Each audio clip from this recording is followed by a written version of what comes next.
If you're a student of prophecy, what I'm about to share is hopefully going to move you into doing just a little bit more work in the coming days. Check this out. High Court rules Tel Aviv stores can open Sabbath. I'm just going to read this first section here. It says supermarkets, entertainment centers, and pharmacies will be allowed to operate in Tel Aviv from Friday sunset to Saturday sunset. In other words, as expected, the Jews have bowed to the Roman ban of sin, just as students of prophecy declared they would for many years, because Christian prophecy will be fulfilled, no matter how many people think otherwise. And what I mean by that is, decades ago, in the mid-1990s, in fact, when I started to declare the present truth on the streets regarding the mark of the beast, people laughed out loud at me and suggested I sit for a fitting of a tinfoil bonnet because I stated everyone, and this includes the Jews, will eventually be pressured by the popes of Rome to keep Sunday holy. They claimed it would be possible for other Christians to embrace Sunday laws because they already keep Sunday holy.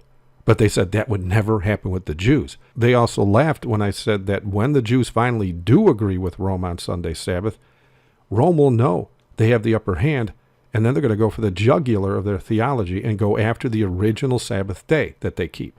And then 13 years later, in June of 2007, I shared in my newsletter that the Jewish people were in fact considering, by a majority vote no less at 56%, to support a bill that would make Sunday a day of rest in Israel. And even though we now saw the Jews actually considering such a law, the laughing continued. The basic reality in this is, as students of prophecy, we knew all along the Jews would do this because they denied Jesus as Messiah 2,000 years ago. Even though they claim otherwise, as do the Muslims, their God is not the God of the Bible. For if he was, they would never have even considered discussing a Sunday Sabbath in Jerusalem. But they don't believe the God of the Bible at all. They openly denied his son as their prophesied Messiah, and so they have no power behind their faith. Any threat to their well-being as a nation would be too much for them to bear. This is why Rome infiltrated and introduced a Sunday Sabbath to them. As I declared many years ago, when they finally go for that bill that uplifts the Roman Sabbath above the Sabbath of the Bible, they will become pawns in the hands of Rome. Well, they finally did pass that bill 6 years later on February 23, 2013. And as expected, it was then Rome knew they got them right where they wanted them. As of that date, the Jews now declare Sunday to be a work-free day in Jerusalem, just as Rome has been demanding everyone on the planet do for decades. But in order for the Pope to make it truly universal, he had to get the oldest known Sabbath-keeping people on earth to follow his lead. Now, since the Jews have no real faith in the God of the Bible to protect them from Rome, they easily bowed in worship of the Pope, just as prophecy predicted they would.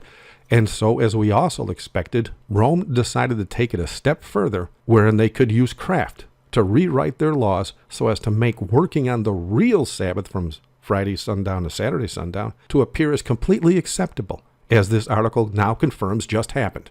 This was done to further lock down their rebellion against the God of the Bible. And why go for the throat on this one? Well, Satan hates God's law that much. He knows all about the power behind the real remnant Christians of today, who not only declare Jesus Christ as Lord, but also declare his law is still valid throughout eternity. In fact, as per the two fruits of a true Christian, as outlined in Revelation 14:12, that is the main reason those real Christians never received the mark of the beast, and that's why Satan's so angry. And what is the mark, you might ask? I'm going to let the Vatican itself, that's been pushing it for centuries, answer that one.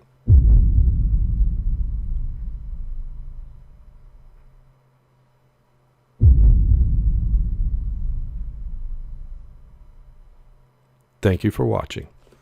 God bless.